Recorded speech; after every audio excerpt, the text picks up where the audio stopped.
ಈಗಾಗಲೇ ಚಿಕ್ಕಬಳ್ಳಾಪುರ ಭಾಗದಲ್ಲಿ ಚಿರತೆ ಹಾವಳಿಯಿಂದ ಅರಣ್ಯ ಪ್ರದೇಶದ ಭಾಗದಲ್ಲಿರುವ ತೋಟಗಳಿಗೆ ರೈತರು ಹೋಗಲು ಭಯಪಡುತ್ತಿದ್ದಾರೆ.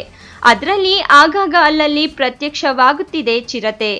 ಶುಕ್ರವಾರವೂ ಸಹ ಚಿಕ್ಕಬಳ್ಳಾಪುರ ತಾಲೂಕಿನ ಸೀಗಟೇನಹಳ್ಳಿ ಗ್ರಾಮದ ಅರಣ್ಯ ಪ್ರದೇಶದಲ್ಲಿ ಮುನಿರತ್ನಮ್ಮ ಎಂಬುವವರು ಮೇಕೆಗಳನ್ನು ಮೇಯಿಸುತ್ತಿದ್ರು.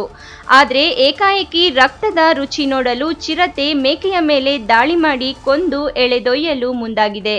ಇದನ್ನು ಕಂಡ ಕುರಿಗಾಯಿ ಮುನಿರತ್ನಮ್ಮ ಚೀರಾಡುತ್ತಾ ಅದನ್ನು ಓಡಿಸಲು ಮುಂದಾಗಿದ್ದಾಳೆ. ಆದರೆ ಮುನಿರತ್ನಮ್ಮನನ್ನು ಚಿರತೆ ಅಟ್ಟಾಡಿಸಿಕೊಂಡು ಬಂದಿದೆ. ಸ್ಥಳೀಯರು ಇದನ್ನು ಗಮನಿಸಿ ಸ್ಥಳಕ್ಕೆ ಧಾವಿಸಿದ್ದಾರೆ. ಚಿರತೆ ಮೇಕೆಯನ್ನು ಬಿಟ್ಟು ಅರಣ್ಯ ಪ್ರದೇಶಕ್ಕೆ ಓಡಿ ಹೋಗಿದೆ.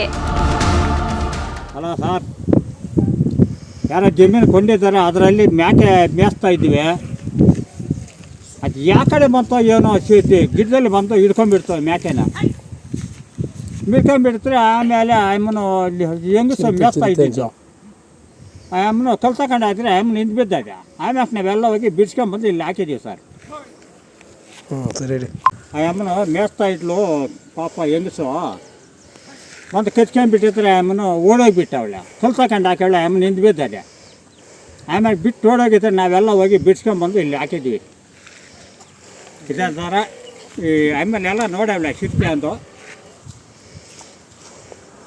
ಚಿರತೆ ಕಚ್ಚಿರೋದ ಸರ್. 15,000 ಮೇಕೆದು.